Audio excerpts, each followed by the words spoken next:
kegiatan ini akan dilaksanakan selama 5 hari, mulai dari hari ini sampai dengan hari Sabtu.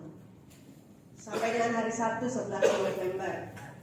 Untuk itu memang membutuhkan peran aktif kita dan keseriusan kita dalam mengikuti kegiatan ini, sehingga program yang telah dibuat ini boleh terlaksana dengan baik. Mengawali sambutan ini, saya ingin membacakan sebuah pantun. Cendrawasih di atas buritan, datang badak membawa ikan. Saya di sini beri sambutan, moga saudara akan berkenan.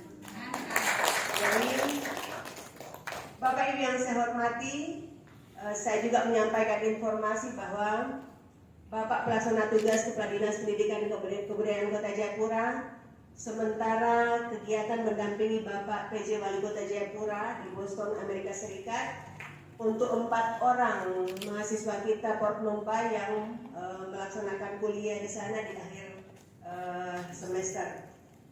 Dan rencana mungkin tanggal 8 baru tiba di Jakarta dan kemungkinan tiba di Jayapura tanggal 9 November. Oleh karena itu, saya ditunjuk sebagai pelaksana harian Kepala Dinas Pendidikan dan Kebudayaan Kota Jayapura. Jadi Bapak Ibu yang kami hormati, banyak sekali program-program dari Bapak Pejabat Wali Kota Jayapura melalui Dinas Pendidikan dan Kebudayaan Kota Jayapura yang memang membutuhkan perhatian kita, keseriusan kita untuk melaksanakan semua program-program tersebut. Karena memang program yang dibuat itu membutuhkan dana yang sangat besar. Dan itu membutuhkan suatu output dari kita, keberhasilan dari program.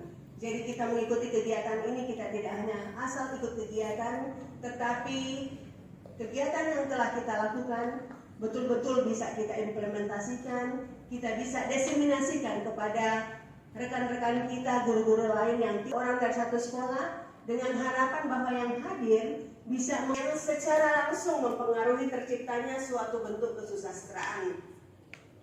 Tanpa adanya bahasa tak akan pernah lahir susastra. Kemudian bahasa merupakan medium ekspresi kesusastraan.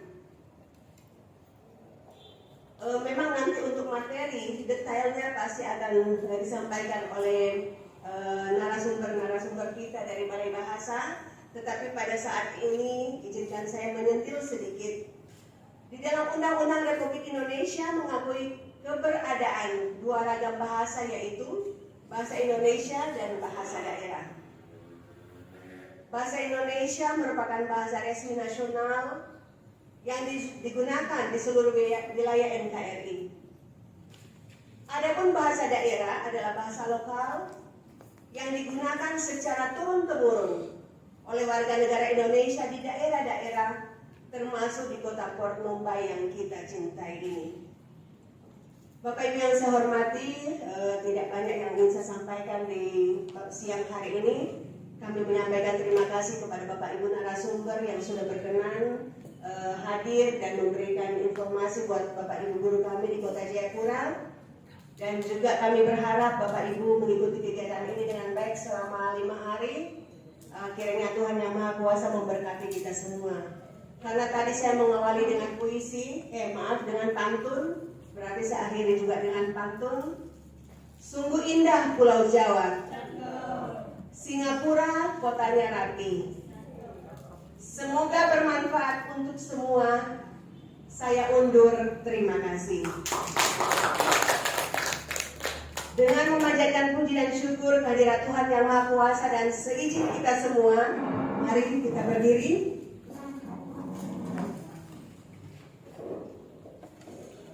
Kegiatan publikasi bahasa dan sastra Pemerintah Kota Jayapura melalui bidang kebudayaan Dinas Pendidikan dan Kebudayaan Kota Jayapura saya buka secara resmi.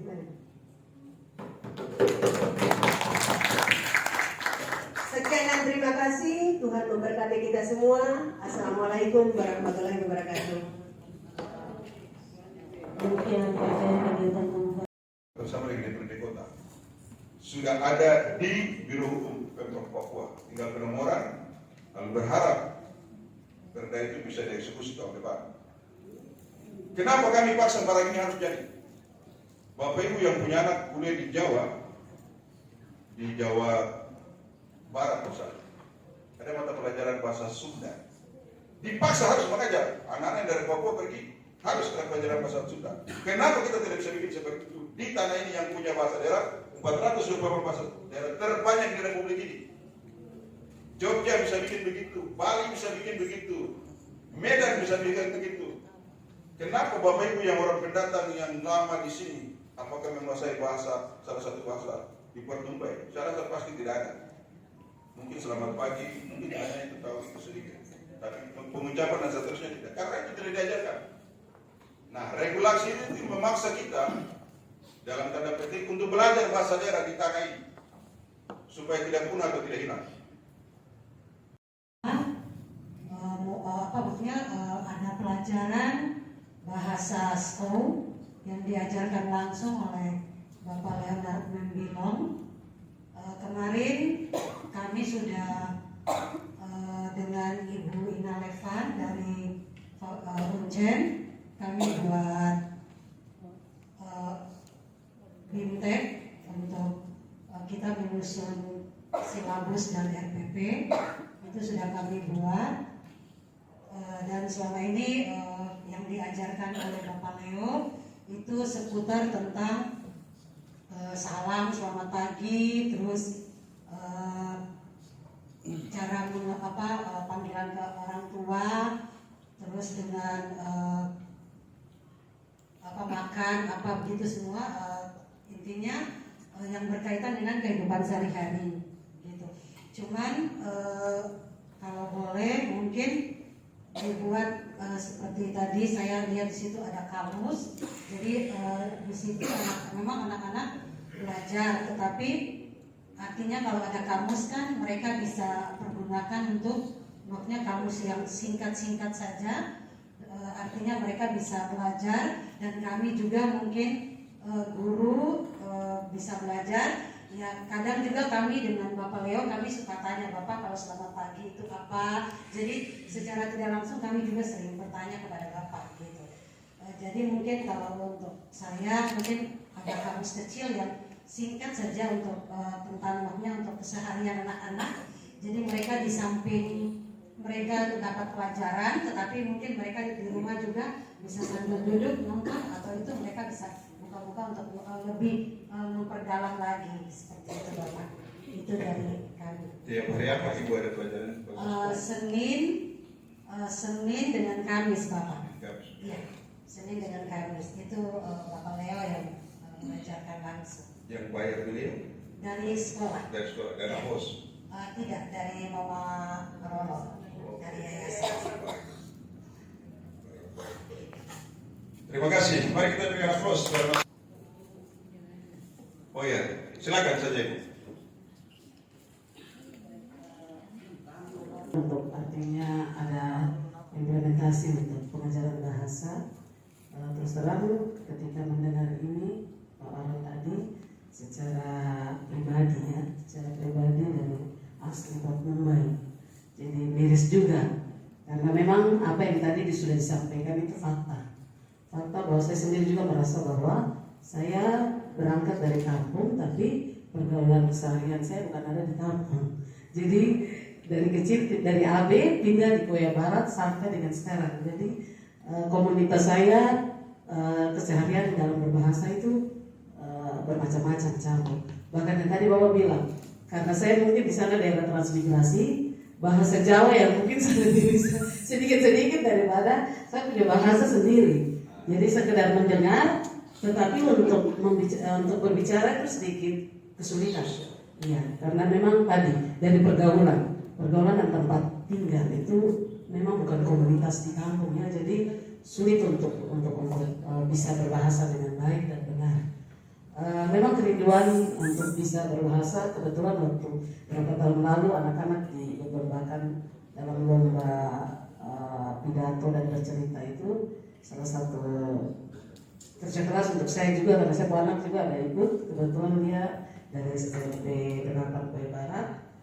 Jadi apalagi sekolah, kalau saya latar belakang sekolah itu ada di SD Koya Koso, di situ berbagai macam suku ada dari waris, ada dari orang tua yang khusus sendiri. Saya belum tahu bahasanya seperti apa, sehingga kalau misalnya kita bawa dia ke dalam sekolah itu nanti bahasa apa yang mau dipakai di situ, dan tenaga pengajar juga menjadi kendala.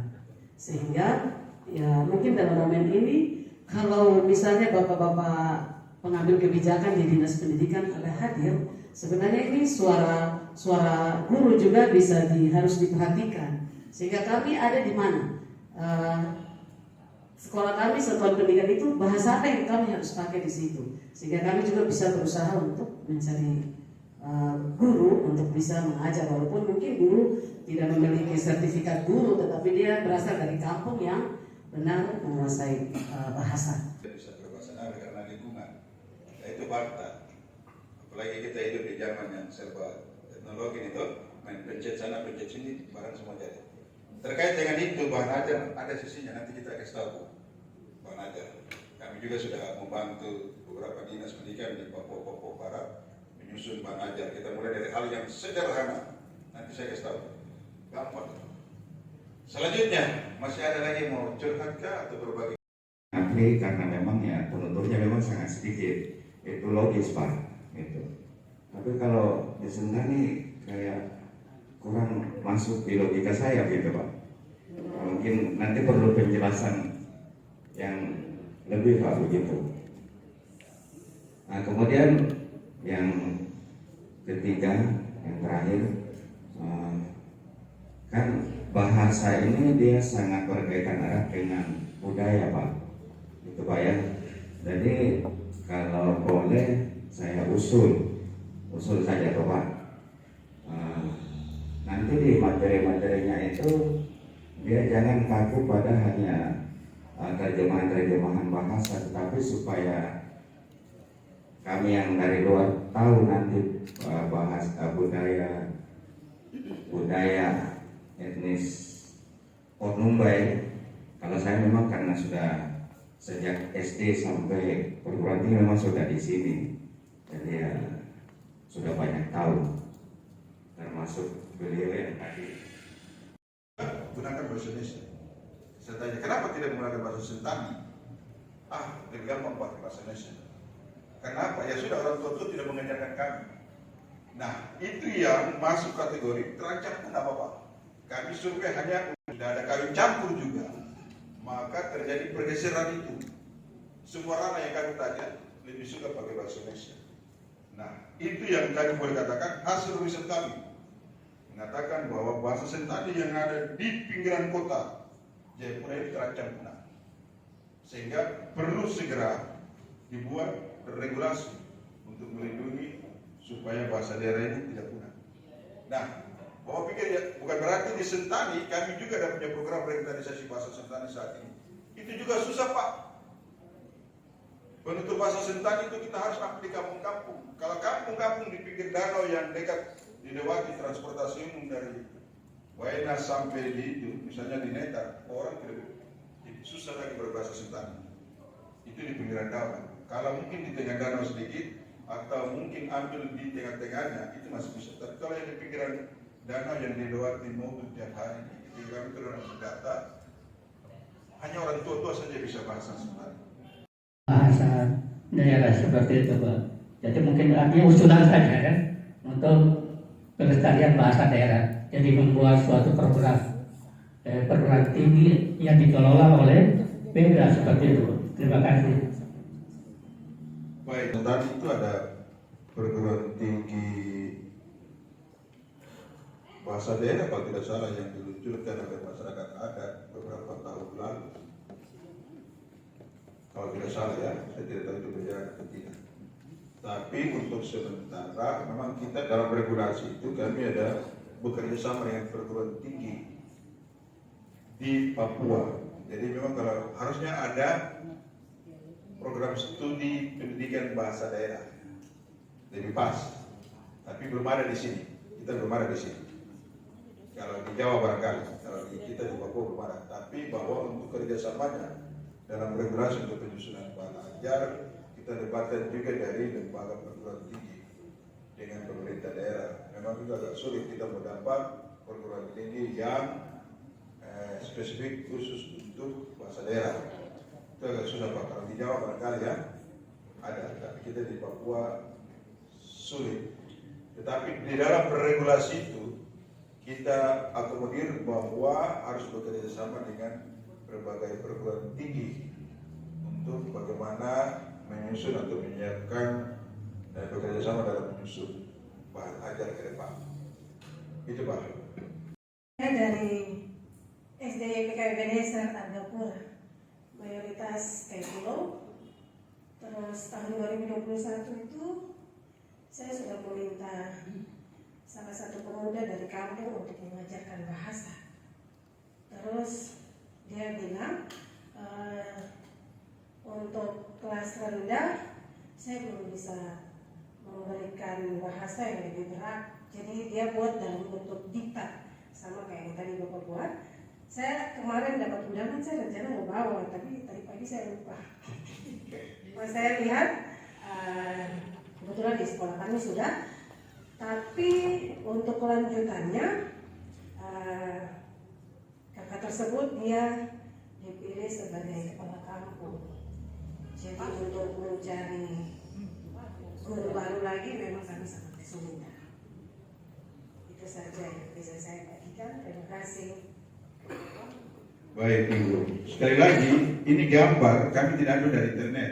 Ini digambar khusus, ada ahli gambar. Jadi semua gambar yang kami tampilkan dalam buku ini tidak gambar yang kami minta tolong untuk gambar barang-barang ini. Ini sesuai dengan budaya masyarakat di tanaman-tanaman ini, bukan hanya secara umum, tetapi barang ini ada di Sorong. Nah kita sesuaikan dengan budaya masyarakat.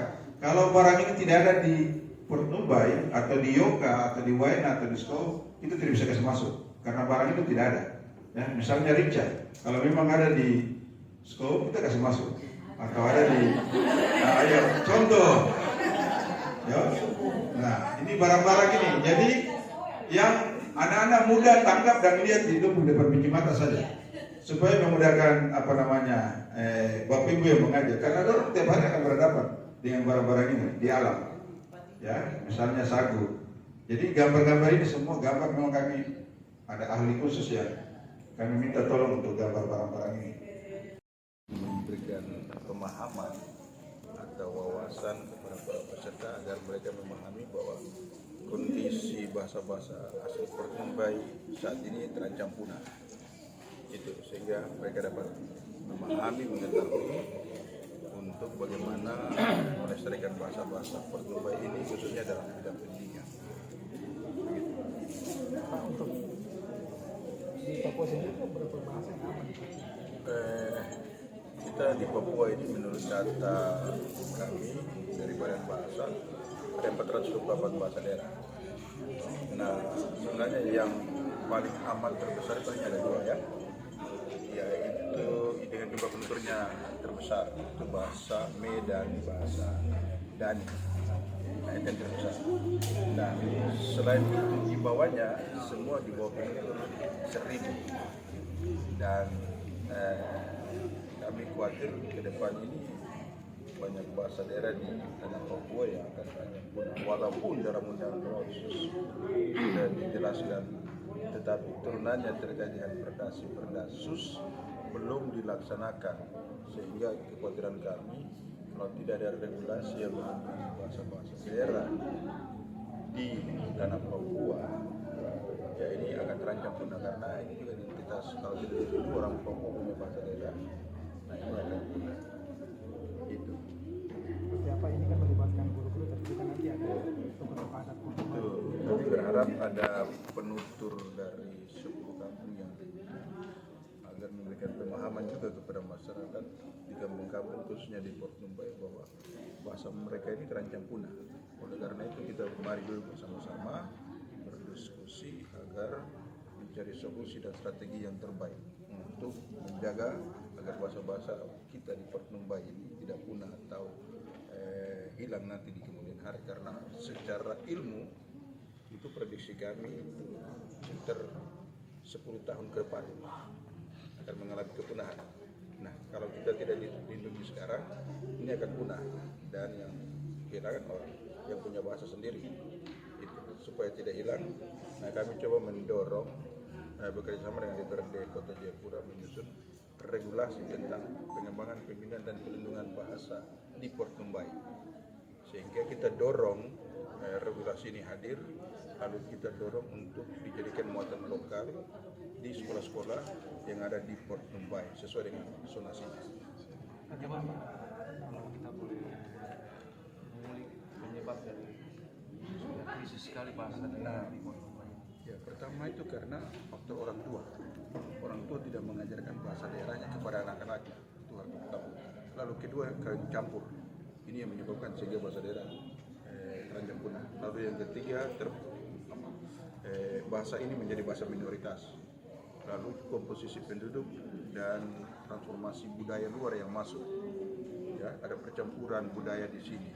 Nah, masyarakat Kota Jayapura ini heterogen dengan berbagai suku bangsa yang masuk, sehingga orang asli Port Numbai ini mulai meninggalkan bahasa daerahnya. Ini yang menyebabkan bahasa daerah terancam punah, yaitu komposisi penduduk yang tidak merata di kampung-kampung, sehingga orang kampung juga gengsi sebenarnya.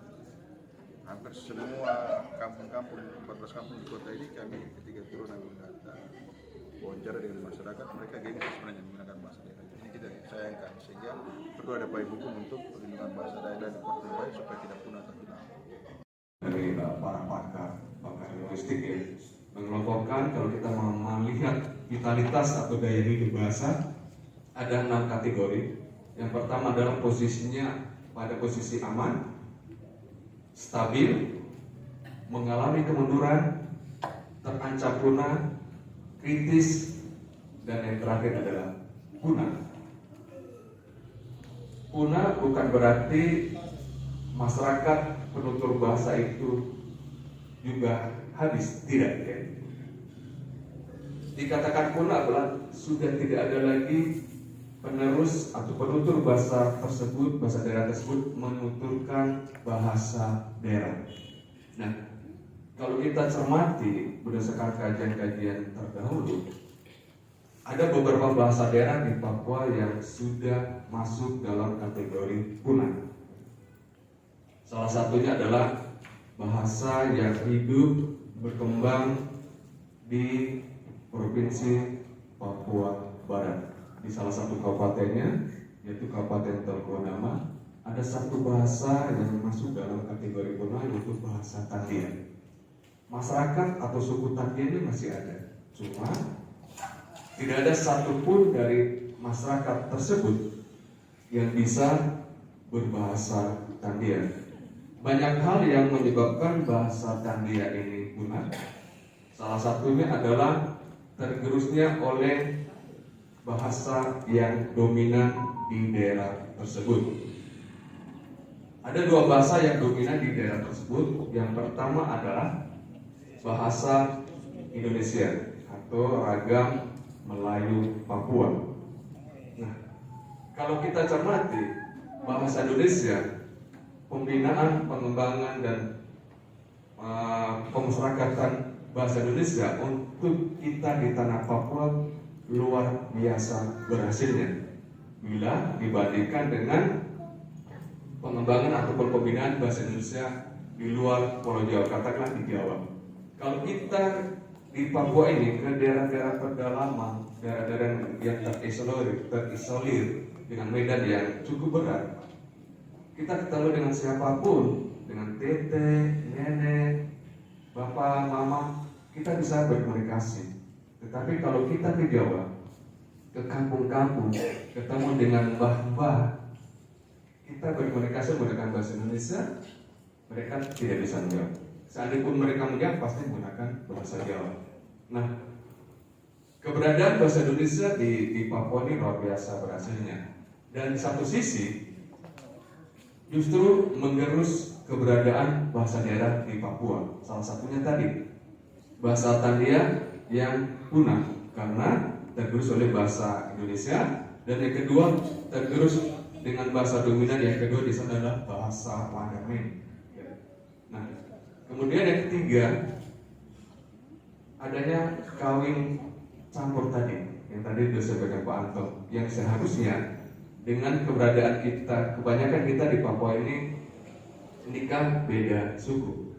Seharusnya ini menguntungkan anak-anak kita di tanah Papua ini multilingual. Tidak hanya satu bahasa yang dikuasai. Seharusnya minimal 2-3 bahasa yang dikuasai oleh seorang anak yang hidup atau anak Papua ini. Karena kebanyakan kita di Papua ini nikahnya nikah beda suku. Misalkan orang Biak nikah dengan orang Tobanti. Kalau kedua orang tuanya memiliki sikap yang positif, bangga terhadap bahasa daerahnya, maka bapak yang tadi orang Biak akan mentransmisikan bahasa Biak kepada anak-anaknya. Demikian juga akan diikuti oleh ibunya yang orang Tobanti. Kalau bangga dan merasa punya bahasa Tobanti, pasti dia akan mengajarkan bahasa Tobanti kepada anak-anaknya. Nah, di dalam kehidupan rumah tangga, anak ini sudah menguasai 2 bahasa orang tuanya, bahasa Biak dan bahasa Tobanti. Nah, di dalam pergaulan sehari-hari, pastinya anak-anak ini akan berkomunikasi, bersosialisasi dengan teman-temannya menggunakan bahasa yang dimengerti oleh kedua belah pihak. Dalam hal ini adalah bahasa Indonesia. Artinya sudah ada 3 bahasa anak menguasai, sudah multi. Nah, mungkin di dalam dunia pendidikan anak akan belajar bahasa asing, katakanlah bahasa Inggris, berarti anak minimal menguasai 4 bahasa. Nah, betapa kayanya kita di Papua. Keberadaan bahasa yang luar biasa ini sebenarnya peraturan perundang-undangan sudah mengaturnya dengan jelas. Kita mulai dari peraturan yang paling tinggi hingga yang terendah. Bahkan di dalam Undang-Undang Republik Indonesia Nomor 21 tahun 2001, yang sekarang sudah ada perubahannya, tentang otonomi khusus Provinsi Papua. Di dalam bab 16 pasal 58 kita bawa ke Jawa, pasti akan menghadapi pemaksaan dalam tanda petik. Pemaksaan dalam tanda petik, anak-anak kita tersebut akan menjumpai pelajaran bahasa Jawa, pelajaran bahasa Sunda, mulai dari kelas 1 sampai kelas 6. SMP, SMA, bahkan perguruan tinggi pun ada bahasa Jawa. Nah, ini adalah salah satu bentuk pemertahanan bahasa Jawa. Hal yang baik ini yang akan kita coba untuk kita terapkan di Papua. Karena kalau tidak seperti itu, karena kita begitu banyaknya bahasa daerah di Papua, nanti akan satu bila disusul lagi dengan yang lainnya, maka lama-lama banyak bahasa daerah kita yang punah. Bahasa merupakan roh, bahasa itu roh, bahasa itu nafas. Kalau roh dan nafas tidak ada, maka kita mati. Sama halnya bahasa. Bahasa itu identitas. Kita dikatakan orang Tobanti, saat ditanya, tapi tidak tahu bahasa Tobanti, maka salah satu keidentitasan kita tidak ada. Kita dikatakan orang Kayipuro, tapi tidak tahu bahasa Kayipuro. Kita dikatakan orang Seko, kita tidak tahu bahasa Seko. Nanti kita akan banyak berbicara tentang bahasa-bahasa, struktur bahasa-bahasa Pornombai, dan juga ada sebagian dari bahasa-bahasa selain Pornombai. Ada Animha. Nah, 2 wilayah adat yang terakhir ini ada di Kepala Burung sana, yaitu di Dombai dan Boberai. Nah, banyak yang mengatakan 250, ada yang mengatakan 275, ada yang mengatakan 428. Ya. Perbedaan-perbedaan itu karena mungkin dilihat dari versi atau dari aspek yang berbeda. Seperti halnya perbedaan bahasa itu, kalau dari Kementerian Pendidikan mereka mengkajinya berdasarkan statistik dan dialektometri, melihat persamaan dan perbedaannya. Tetapi ada literatur itu melihat dilihat dari sosial linguistiknya, sehingga terjadi perbedaan-perbedaan. Sama halnya juga dengan jumlah suku bangsa di tanah Papua. Nah, pernah saya membaca sebuah tulisan dari Dinas Kesejahteraan yang kalau tidak salah. Itu ada satu tulisan yang mengatakan bahwa jumlah marga di tanah Papua ini sekitar 18.000 kalau tidak salah. Banyak sekali, 18.000. Nah, marga yang terbesar adalah marga apa Bapak Ibu?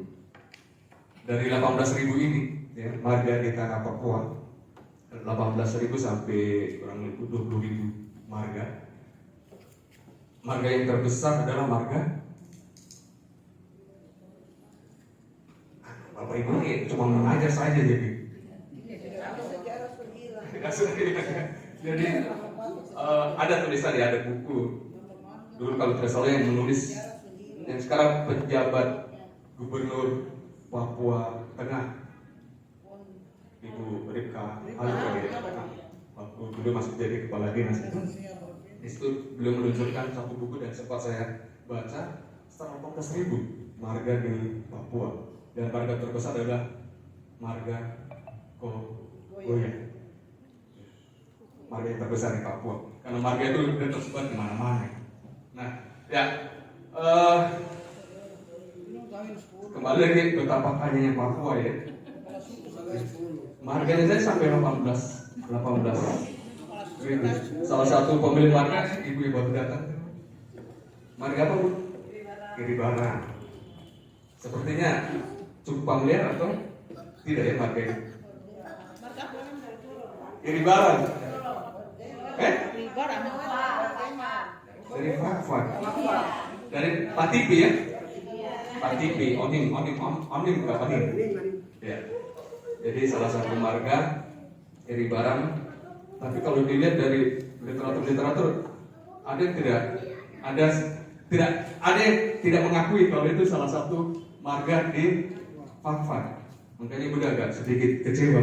Kenapa sampai marganya tidak diakui? Itu ada tulisan-tulisannya ya. Baik, betapa kayanya Papua. Nah ini Bapak Ibu tadi omong kosong kita di awal tadi, kalau kita rinci jumlah bahasa yang terdapat di setiap provinsi seperti ini. Di Provinsi Papua sendiri memiliki yang tadi 1 kota dan 8 kabupaten, ternyata jumlah bahasanya ya, sekitar 150 bahasa. Sekitar 150 bahasa, dan pemilik bahasa terbesar di Provinsi Papua kalau tidak salah di Kabupaten Sarbo itu sekitar 33 bahasa. Dan Mambramo Raya itu banyak sekali. Kenapa di Mambramo Raya banyak bahasa? Karena memang medannya ya kali-kali, rawa-rawa, sehingga antara suku yang lainnya yang dibatasi dengan kali saja sudah berbeda bahasa. Kemudian di Provinsi Papua Barat ada 53 bahasa, di Provinsi Papua Selatan ada 94 bahasa, Provinsi Papua Tengah ada 8, dan Provinsi Papua Pegunungan 52. Kemudian di Provinsi Papua Barat Daya ada 50 bahasa. Nah, ini bahasa di Pornoba yang tadi saya sebut. Cuma sayangnya ada satu yang sempat belum dituliskan ya. Di sini ada bahasa Tobati, ada bahasa Kayapuro, bahasa Nafi, bahasa Seko, bahasa Sentani, bahasa Moso, dan ada satu bahasa yang tadi bahasa Elseng. Yang keberadaannya sebagian ada di penduduknya ada di Kabupaten Kero dan sebagian ada di Kabupaten Jayapura. Bersama dengan DPRD Kota sudah ada di Biro Hukum Pemprov Papua, tinggal penomoran. Lalu berharap perda itu bisa dieksekusi tahun depan. Kenapa kami paksa barang ini harus jadi? Bapak Ibu yang punya anak kuliah di Jawa Barat misalnya, ada mata pelajaran bahasa Sunda, dipaksa harus mengajar anak-anak yang dari Papua pergi harus ada pelajaran bahasa Sunda. Kenapa kita tidak bisa bikin seperti itu? Di tanah ini yang punya bahasa daerah 420 bahasa daerah terbanyak di Republik ini. Jogja bisa bikin begitu, Bali bisa bikin begitu, Medan bisa bikin begitu. Kenapa Bapak Ibu yang orang pendatang yang lama di sini, apakah menguasai bahasa salah satu bahasa di Portumbai? Saya rasa pasti tidak ada. Mungkin selamat pagi, mungkin hanya itu tahu itu sedikit, tapi pengucapan dan seterusnya tidak, karena itu tidak diajarkan. Nah, regulasi itu memaksa kita dalam tanda petik untuk belajar bahasa daerah di tanah ini, supaya tidak punah atau tidak hilang. Gunakan bahasa Indonesia. Saya tanya, kenapa tidak menggunakan bahasa Sentani? Lebih gampang pakai bahasa Indonesia. Kenapa? Ya sudah, orang tua tidak mengajarkan kami. Nah, itu yang masuk kategori terancam punah Bapak. Kami survei hanya tidak ada kawin campur juga, maka terjadi pergeseran itu. Semua ranah yang kami tanya lebih suka pakai bahasa Indonesia. Nah, itu yang kami boleh katakan hasil riset kami mengatakan bahwa bahasa Sentani yang ada di pinggiran kota Jayapura ini terancam punah, sehingga perlu segera dibuat regulasi untuk melindungi supaya bahasa daerah ini tidak punah. Nah, Bapak pikir ya, bukan berarti di Sentani kami juga ada punya program revitalisasi bahasa Sentani saat ini. Itu juga susah Pak. Penutur bahasa Sentani itu kita harus di kampung-kampung. Kalau kampung-kampung di pinggir danau yang dekat dilewati transportasi umum dari Waena sampai di itu, misalnya di Neta, orang tidak susah lagi berbahasa Sentani. Itu di pinggiran danau. Kalau mungkin di tengah danau sedikit atau mungkin ambil di tengah-tengahnya itu masih bisa. Tapi kalau yang di pinggiran danau yang dilewati mobil tiap hari, itu kami turun data, hanya orang tua-tua saja bisa bahasa Sentani. Kata kerjanya berubah kan tidak? Berbanyak.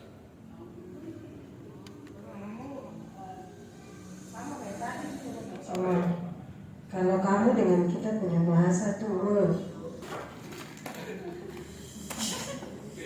generasi kita ya, generasi 40 hampir 50 tahun ke saat itu memang sebagian besar tidak menguasai, tidak fasih berbahasa daerah. Mungkin mendengar iya, menyimak iya, tahu satu dua arti iya, tapi untuk mengucapkan, melafalkan sangat berat. Padahal sebenarnya di secara ada kan ada pembagian pembagian kekuasaan marga ini atau kelompok ini marga tertentu atau sub-suku tertentu yang diberi tugas untuk menangani budaya dan bahasa. Seharusnya kalau seperti itu generasi pelapisnya atau generasi mudanya pasti dari orang tuanya sudah membiasakan atau menceritakan tentang mungkin asal usulnya, nanti diteruskan kepada generasi berikutnya. Cuma sayangnya pengaruh globalisasi ini sehingga sebagian besar generasi mudanya itu kalau mau berkomunikasi menggunakan bahasa daerahnya dengan sengaja menitipkan warisannya kepada generasi pelapisnya. Hanya sayangnya generasi pelapisnya tidak paham betul tentang warisan yang dengan sengaja dititipkan oleh leluhur kita. Nah, seperti kemarin lelucon yang dibuat Pak Aton, misalkan suatu saat kita yang punya kehidupan menanyakan kenapa punya bahasa daerah punah, nanti itu bukan tanggung jawab saya, tanggung jawab pemerintah, tanggung jawab presiden. Itu presiden yang ditanya itu tanggung jawabnya Menteri Pendidikan. Nanti ditanya lagi itu tanggung jawabnya pemerintah daerah. Nanti pemerintah daerah ditanya lagi itu tanggung jawabnya Dinas Pendidikan. Dinas Pendidikan ditanya lagi oleh Tuhan, itu tanggung jawabnya kepala sekolah. Nanti kepala sekolah ditanya, itu tanggung jawabnya guru. Mungkin guru bahasa Indonesia atau guru bahasa daerah. Nanti guru ditanya lagi, itu tanggung jawabnya orang tua. Nanti orang tua ditanya lagi, belum ada.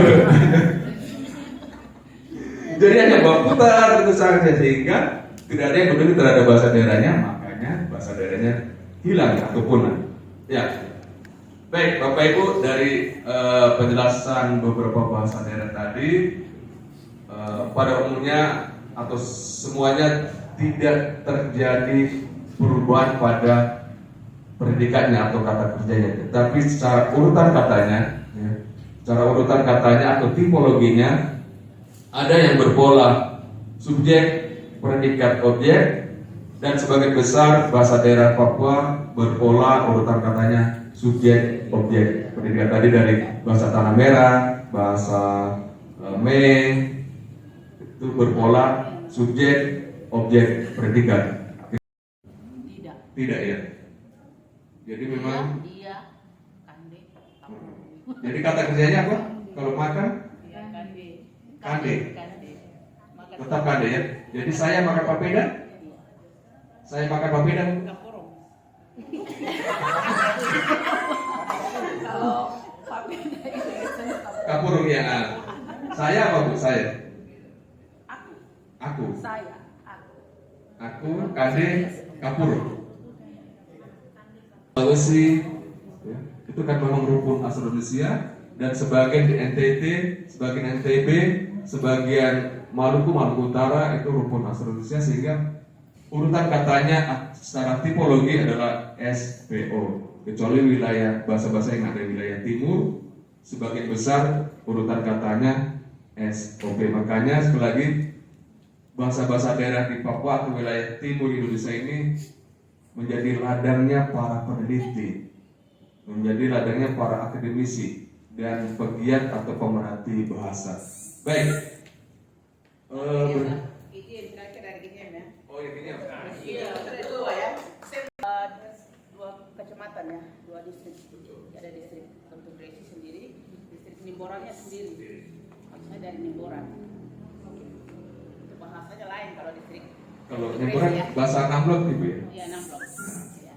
Kalau untuk bahasa Namblok punya ini, kalau papeda saya itu dam. Mo itu papeda. Nah, maaf. Mo itu makan. Kalau saya makan papeda, Ya, saya dam. Makan Mo? papeda. Mo itu saya makan papeda. kalau kamu Kalau kamu modam. Jadi belakangnya dam. dam. Ya. Dam itu makan. Iya. Kalau yang tadi saya makan papeda, Mo. Mo? Itu saya. Nah, Modam. dam. Oke. Itu nampaknya. Kalau bapak makan papeda ngayo. Bapak itu ngayo. Ngayo modam sama. Belakangnya sama semua. Berarti kata kerjanya sama ya, Ya. predikannya sama, tidak terjadi perubahan. Karena memang ada sebagian bahasa-bahasa daerah di Papua, modam. Saya apa tadi? Modam. Modam. Iya. Nah, nanti akan terjadi perubahan pada kamu makan papeda. Mungkin kamunya apa? Kemudian papedanya nih, makannya bukan dam, mungkin ada tambah damaka atau daman gitu. Kalau dalam Modampo. Modampo. ya. Itu dia. Modampo. Ya, baik, betul ya. Nanti kalau kita jeli, kita teliti, pasti ada perubahan-perubahan pada kata-kata kerjanya. Bahasa Inggris. Ya. Dan itu sekali lagi, kalau kita mencari bentuk dasar atau kata dasar bahasa daerah, bahasa-bahasa daerah di Papua harus hati-hati. Karena untuk mendapatkan bentuk dasarnya itu susah. Karena pasti terutama untuk kata kerja ya, pasti akan diikuti oleh persona. Nanti kita bapak atau mama lempar, pasti dijawab. Misalkan tadi makan dam, terus kalau saya makan, ya itu juga sama. Jadi itu artinya bentuk dasarnya kita belum menemukan bentuk dasarnya yang mana sebenarnya, karena kata saya akan ikut atau melekat pada kata dam tersebut.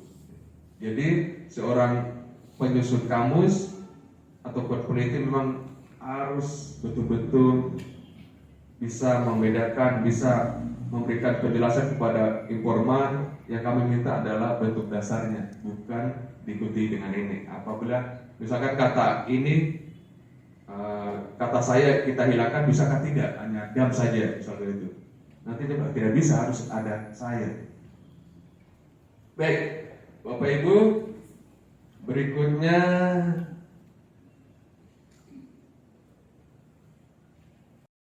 Baik, terima kasih Pak Joko.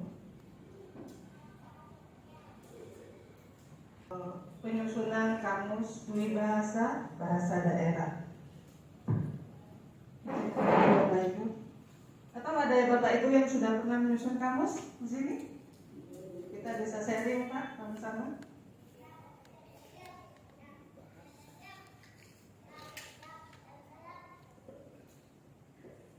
Ya, Bapak Ibu, saya mengutip apa itu kamus. Jadi ada dua di sini Bapak Ibu. Yang pertama saya mengutip dari KBBI 4 Bapak Ibu tahun 2008. Kamus itu berbunyi buku acuan yang memuat kata dan ungkapan yang biasanya disusun menurut abjad. Berikut keterangan tentang maknanya, pemakaiannya, atau terjemahannya. Jelas ya, buku acuan. Itu tahun 2008 Bapak Ibu. Kala itu masih ada cetakan saja. Ya. Saya mengutip lagi nih Bapak Ibu, KBBI daring 6 yang baru dimutakhirkan Oktober 2023 kemarin Bapak Ibu. Kami ada Kongres Bahasa Indonesia di Jakarta dan KBBI daring baru dimutakhirkan. Oh ya, sebagian Bapak Ibu guru di sini ya, hampir semua malah. Saya sekalian promosi. Apakah semua sudah menggunakan KBBI, Kemdikbud?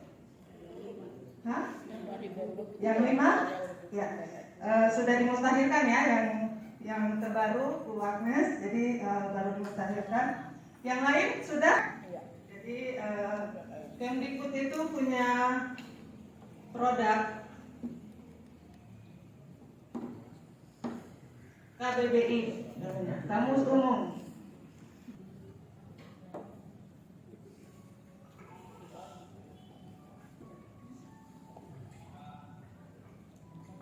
Sudah muncul ini.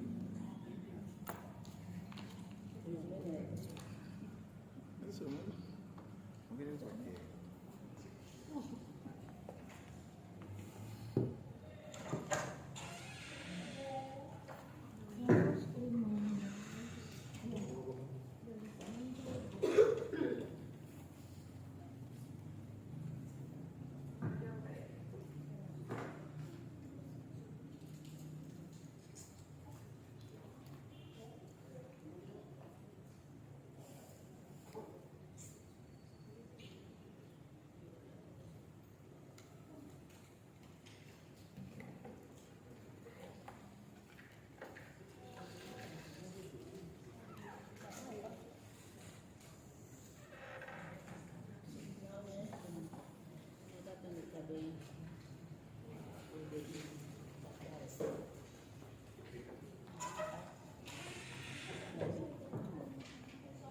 Ya, Bapak Ibu, tampilannya seperti ini ya. Sekalian promosi nih. Ya, ini produknya KBBI, Badan Pengembangan dan Pembinaan Bahasa. Jadi Kamus Besar Bahasa Indonesia. Semua kosakata yang apa itu Kamus Dwi Bahasa, Bapak Ibu.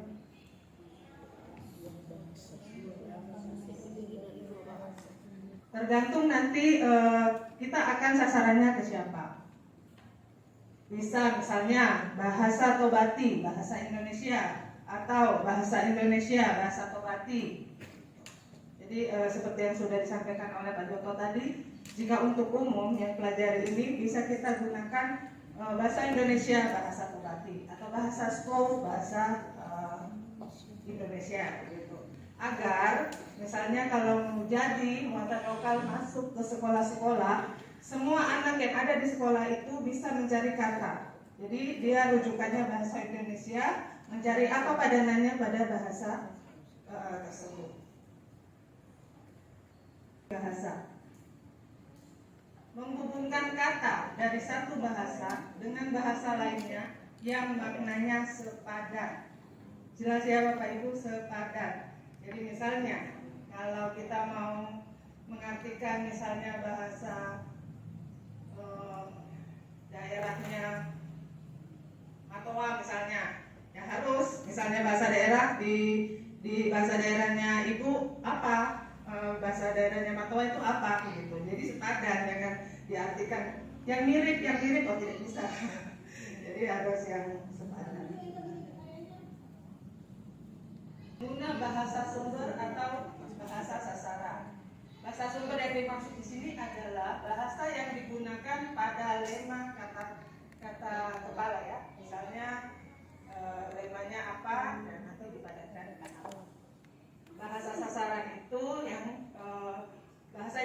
bukan sebagai padanannya. Jadi penjelasannya itu. Kebalikannya dengan yang tidak untuk ditulis atau untuk dia berbicara.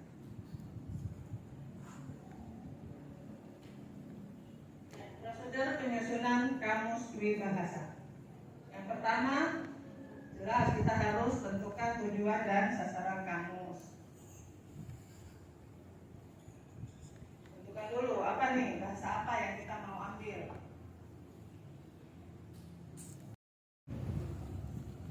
Kita membuat kamus, tentu kita menyiapkan dulu instrumennya. Jadi kosakata apa yang akan kita ambil. Demikian sampai instrumennya kita siapkan. Baru kita terjun ke lokasinya. Selama ini kami penyusunan kamus dwi bahasa, biasanya kami langsung mewawancarai dengan instrumen yang sudah kami siapkan. Setelah mengumpulkan data, mengolah.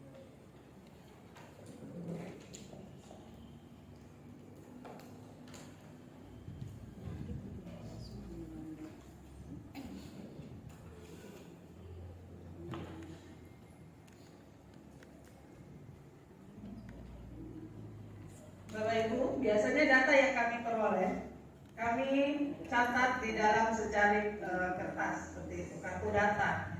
Kami sebut kartu data. Kami sudah 20 satap di Manokwari. Yang tadi Pak Bomondo Yokai bilang mereka pakai P5 itu. Ini mereka punya P5 mengenalkan bahasa daerah dengan bahasa Hatam. Ini contoh-contoh yang sebenarnya sederhana, Bapak Ibu, biar tidak perlu pakai kurikulum para ini. Bikin saja di sekolah. Himbauan-himbauan. Ya, misalnya 10K, ini ada bahasa daerahnya, ada bahasa Indonesianya. Kan sebenarnya bisa bikin saya di sekolah ini, tidak perlu pakai kurikulum. Anak belajar, anak di jalan tiap hari dibaca, oh iya bahasa Tobati bilang kedisiplinan itu apa. Atau contoh lain, buat papan-papan himbauan saja seperti ini di sekolah. Ya, ini bahasa Hatam. Amrak nyet Indonesia di Pau, utamakan bahasa Indonesia. Kan barang ini tinggal dibuat lalu digantung dipajang-pajang saja di dinding-dinding sekolah. Itu melatih anak juga secara tidak langsung dia akan tahu itu bahasa daerah itu. Kenapa kita tidak bisa buat yang gampang-gampang? Jangan pikir susah, oh Bapak Ibu. Barang sebenarnya gampang. Atau ini kan sekolah bergerak dia. 5 stop. Stop berkata kasar kepada teman. Ini tentang bully. Kenapa kita tidak bisa bikin seperti ini juga, misalnya pakai bahasa daerah, bahasa Indonesia di bawah. Kan menarik sebenarnya. Untuk di sekolah-sekolah, SD, SMP, polis. Kenapa kita tidak buat seperti ini? Yang murah meriah tanpa harus memikirkan hal-hal yang berat, bahan ajar yang berat. Hal-hal seperti ini mungkin juga Bapak Ibu kepala sekolah bisa buat di sekolahnya. Ditempel. Ini secara tidak langsung menjadi bahan pembelajaran buat anak-anak. Atau pas masuk pintu sekolah, buat sapaan-sapaan dengan bahasa daerahnya. Selamat pagi bahasa Tobati, selamat pagi bahasa Kaipulu bilang apa, selamat pagi bahasa Napri bilang apa, selamat pagi bahasa Sko bilang apa, siang, malam, dan seterusnya. Otomatis secara tidak langsung anak akan tiap hari karena dia lihat, ya sudah tiap hari keluar masuk pintu gapura sekolah, apa? Gampang tuh. Kayak ini. Terima kasih telah membuang sampah pada tempatnya. Pak isi jodut acem sampai ini tempat. Ini kreatif karena ini mereka manfaatkan P5 itu tadi Pak. Program belajar Pancasila itu mereka buat bahasa daerah untuk dijadikan sebagai proyeknya mereka. Ini hal-halnya semua gampang sebenarnya kalau kita mau, yang tidak membutuhkan artinya pikiran dan biaya yang berat bisa kita coba dengan barang-barang yang ringan-ringan saja seperti ini Bapak Ibu. Begitu, sehingga mungkin Bapak Ibu juga bisa menerapkan hal-hal yang praktik baik model ini yang diajarkan di sekolah-sekolah, ya. Ini bisa pakai bahasa daerah di Pondok Bayi. Ini jadi bahan pembelajaran untuk anak-anak. Secara tidak langsung mereka akan, oh iya ternyata hal-hal seperti ini baik digunakan atau masalah budget tertentu. Begitu Bapak Ibu, saya pikir ini materi saya cukup. Selanjutnya kita bagi kelompok saja, karena Ibu Kepala Sekolah dari Tobanti ada, jadi ini otomatis satu kelompok. Nah, saya sudah menyiapkan atau kami sudah menyiapkan sejumlah contoh yang seperti Ibu dari Nafri bilang itu. Kami coba buat seperti ini. Silakan isi dengan bahasa daerah. Maka dibagi kelompok saja. Kita fokus saja di Portumbai. Tidak usah isi dengan bahasa daerah masing-masing. Pusing nanti kami. Jadi ada Ibu Itar, ada Ibu Kepsek, bisa satu kolaborasi untuk bahasa Tobanti. Yang dari Stok satu, Nafri satu, Sentani ada, Sentani satu. Oh pas sudah itu. Ini Ibu Kepala Sekolah pegang ini satu. Silakan ikut bikin bagi. Kemudian dari Stok satu.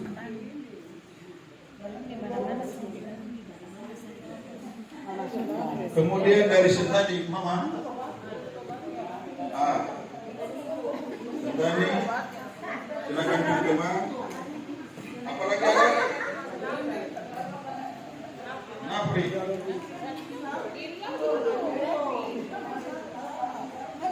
Nafri ini, kalau itu saya bilang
semua nih,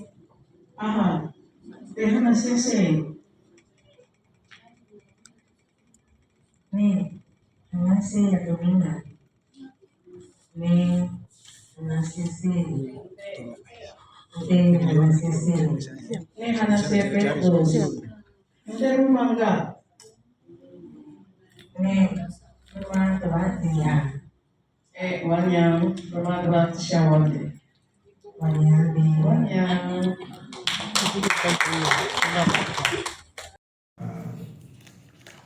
Sudah sebagian besar Bapak Ibu dapat. Ini cuma melengkapi mungkin apa ya tugas-tugas yang kemarin Bapak Ibu buat itu yang mungkin hari ini nanti bisa dilihat sama-sama oleh materi. Ada sedikit materi juga, jadi tidak membuang waktu. Tadi itu sembahyang ke belum ini? Belum. Selanjutnya disilakan kepada narasumber. Ya, disilakan.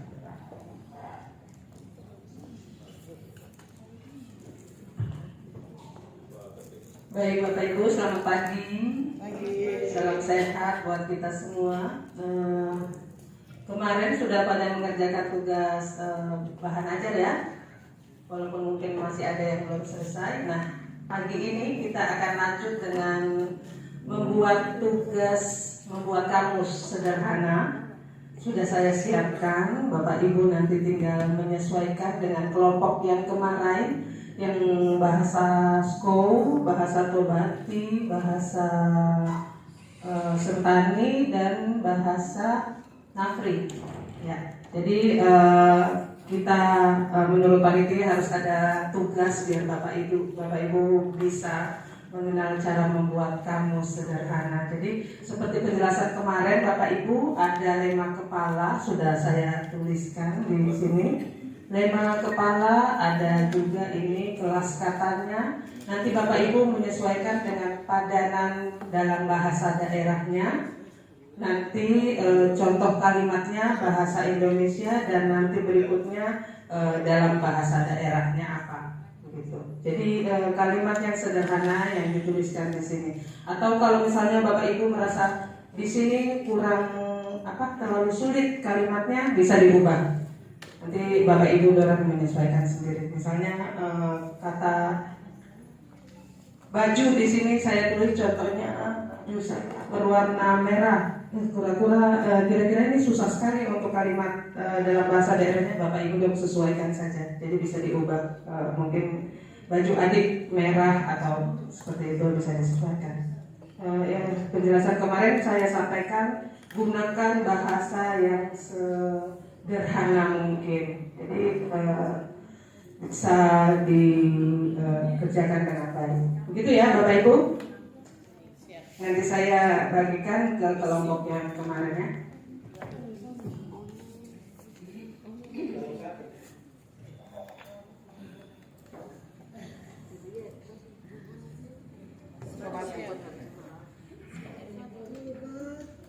Bahasa Indonesia, bahasa sasarannya adalah bahasa daerah Bapak Ibu masing-masing. Maksudnya kelompoknya ya, ada yang bahasa Tobati, ada yang bahasa Sentani, dan bahasa Nafri. Jadi ini adalah praktik baik menyusun kamus di bahasa Indonesia, bahasa Tobati, bahasa Indonesia, bahasa Sentani, bahasa Indonesia, bahasa Nafri. Kebetulan ketiga kelompok, ketiga bahasa para informannya, Bapak Ibu sendiri sudah ada para penuturnya. Jadi tinggal Ibu menyesuaikan seperti apa yang disampaikan oleh Bu Sita tadi dalam menyusun atau dalam praktik baik menyusun kamus sederhana ini. Kita menggunakan kalimat-kalimat yang sederhana, mungkin hanya kalimat subjek predikat atau subjek predikat objek saja yang sederhana. Dan yang tidak kalah pentingnya sebenarnya adalah penggunaan lema dalam konteks kalimatnya. Yang terjadi kalau kita amati kamus-kamus yang sudah ada, ya, kamus-kamus yang sudah ada, kamus bahasa Indonesia, bahasa daerah ataupun bahasa daerah bahasa Indonesia, yang terjadi seperti lema begini ya, lema apele ini, lema apele. Kalau Bapak Ibu cermati, ya, kamus-kamus yang sudah ada yang beredar, ya, yang disusun oleh dari berbagai lembaga atau perseorangan. Yang terjadi adalah misalkan kata lema APD yang artinya kepiting ini dalam konteks kalimatnya kebanyakan tidak dicantumkan atau berbeda. Jadi seharusnya lema APD dalam konteks kalimatnya tertera ya. Misalkan ini Ani APD PHT. Tapi yang terjadi adalah seringkali kata apel ini, kata lemanya ini tidak dicantumkan, tidak ditulis. atau mungkin karena terjadi perubahan sehingga antara APL dengan yang di sini sudah berbeda. Jadi usahakan Bapak Ibu dalam menyusun kamus, lema dalam konteks kalimat itu harus ada. Sekali lagi, lema dalam konteks kalimat harus ada. Seperti ini kan, ayin yang artinya adalah Bapak, dalam konteks kalimat kata ayin atau lema ayin ini harus ada. Yang sering terjadi adalah antara lema dengan dalam konteks kalimat itu berbeda. Sehingga kita mencari mana kata ayatnya, mana kata kepitingnya, tidak ada. Jadi yang ini adalah bahasa sumber, karena ini bahasa Indonesia, bahasa daerah. Jadi bahasa Indonesia merupakan bahasa sumber, kemudian bahasa Tobati, bahasa Nafri, dan bahasa Sentani merupakan bahasa sasaran. Ya, sekali lagi kita fokus ke lema dalam konteks kalimat. Jadi coba kita lihat nanti hasil praktik baik Bapak Ibu dalam 3 kelompok ini, apakah terjadi lema APL misalkan itu tidak ada dalam konteks kalimatnya. Karena yang sering terjadi seperti itu, kita lihat kamus-kamus yang ada itu lemanya tidak ada dalam konteks kalimat. Sehingga kita mencari mana di kata ayat, mana di kata kepiting itu dalam kalimat tidak ada. Sekalipun ada, sudah kata yang lain. Jadi ini silakan Bapak Ibu bekerja. Sekali lagi kita mencoba menyusun kamus ini dengan bahasa atau dengan konteks kalimat yang sederhana saja. Mudah-mudahan dengan kesederhanaan ini nanti kita di lapangan bisa mengembangkan menjadi dalam kalimat yang sedikit kompleks. Tapi untuk latihan ini silakan Bapak Ibu menggunakan kalimat yang sederhana, yang mungkin subjek predikat saja. Kalau mau memungkinkan ada objeknya itu bagus lagi. Kalau tidak ya subjek predikat. Kan sebuah kalimat harus diisi oleh subjek. Setidaknya unsur utama sebuah kalimat adalah predikat. Harus ada predikatnya. Ya. Bisa saja satu kata itu merupakan kalimat. Kata pergi itu hanya satu kata, tapi pergi itulah predikat. Kata kerja, dan itu sudah dalam konteks kalimat. Memudahkan Bapak Ibu karena sudah diberikan semacam instrumennya ya. Kalau kita yang memang betul-betul baru mau menyusun kamus, langkah yang pertama memang akan kartu data. Kita harus menyiapkan kartu datanya. Di dalam kartu data itu isinya adalah yang instrumen itu, seperti lemanya, kemudian kita harus menentukan, selain Bapak Ibu menjaga, tapi setidaknya langkah-langkah dalam menyusun kamus, seperti yang sudah disampaikan Bu Sita seperti itu ya. Kita memang ada bahasa yang mau disusun, tapi kan kebanyakan yang menyusun kamus adalah orang lain, bukan penutur jati bahasa yang lebih tersistematis, terarah dan memudahkan dalam pengambilan data. Pola-polanya, kenapa? Pengguna kamus ini kan bukan hanya penutur jati bahasa yang dibuat kamus sedang, sehingga disarankan harus disertakan dengan pelafalannya supaya orang yang mau belajar kamus tersebut sapaan dalam bahasa sapaan dalam bahasa Sentani, kemudian sapaan dalam bahasa Nafri, terutama dalam sapaan selamat pagi, selamat siang, selamat sore, selamat malam. 3 hal itu saja, kalau Ibu cermati, bisa membandingkan ke 4 kalimat ini sangat menarik ya. Sangat menarik untuk Bapak Ibu kaji. Kita lihat dari urutan katanya saja sangat menarik ya. Jadi seperti contohnya ini bahasa Nafri ya. Bahasa Nafri ini Bapak Ibu cermati itu selamat pagi, selamat siang, selamat sore, selamat malam. Nah, kalau Bapak Ibu cermati, selain mungkin penutur bahasa Nafri, kira-kira yang merupakan kata selamat yang mana? Onomi. Letaknya di mana? Di belakang kan? Jadi urutan katanya Bapak Ibu sudah bisa melihat. Kalau dibandingkan dengan rukun Afro-Indonesia atau Indonesia, selamat pagi. Tapi di dalam bahasa Nafri adalah wabri onomi. Nah, kata selamanya letaknya di belakang. Kemudian kata paginya letaknya di depan. Nah, pagi merupakan unsur inti. Kemudian selamat onomi merupakan unsur atribut. atau pewatas atau keterangan. Kita bandingkan dengan bahasa